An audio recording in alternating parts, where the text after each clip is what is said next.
दोस्तों, एक मर्तबा हजरत जिन्नूनी मसीह रहमतुल्लाह एक नदी के किनारे से गुजर रहे होते हैं। अचानक वो देखते हैं कि एक बिच्छू है जो नदी के किनारे पर बैठा है और इस किनारे से उस किनारे पर जाने की कोशिश भी कर रहा है।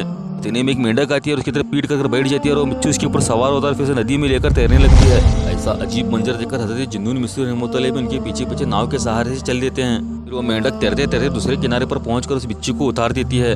फिर वो बिच्छू वहां से उतरकर जंगल की तरफ चल जाता है और चलते चलते एक वीरान जंगल के अंदर पहुंच जाता है। उस वीरान जंगल में गुनहगार शख्स शराब पीकर पड़ा होता है और उसके बगल में एक सांप होता है जो उसे ढसने ही वाला होता है। इतनी में वो बिच्छू जाकर उसे डंक मारकर जो है खत्म कर देता है और वो बिच्छू वहां से चले जाता है। ये अजीब मंजर देखकर हजरत जिन्नूनी मसीह रहमतुल्लाह शराबी के पास जाते हैं, उसे हिलाकर उठाते हैं। क्या तुझे खबर भी है कि जब तू सो रहा था तो तेरे बाजू में एक सांप था जो तुझे ढसने ही वाला था। इतने में अजीब तरीके से एक बिच्छू आया और सांप को डंक मारकर खत्म कर दिया। ये बिच्छू और सांप का सारा वाकया सुनकर वो शराबी रोने लगा और कहने लगा, ऐ अल्लाह के नेक बंदे।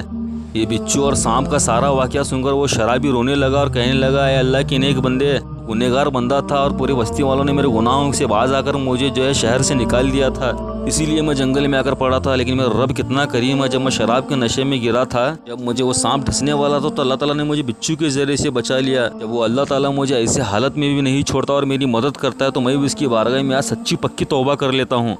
तमाम गुनाहों के काम छोड़ दूंगा और नेक कामों के अंदर लग जाऊंगा।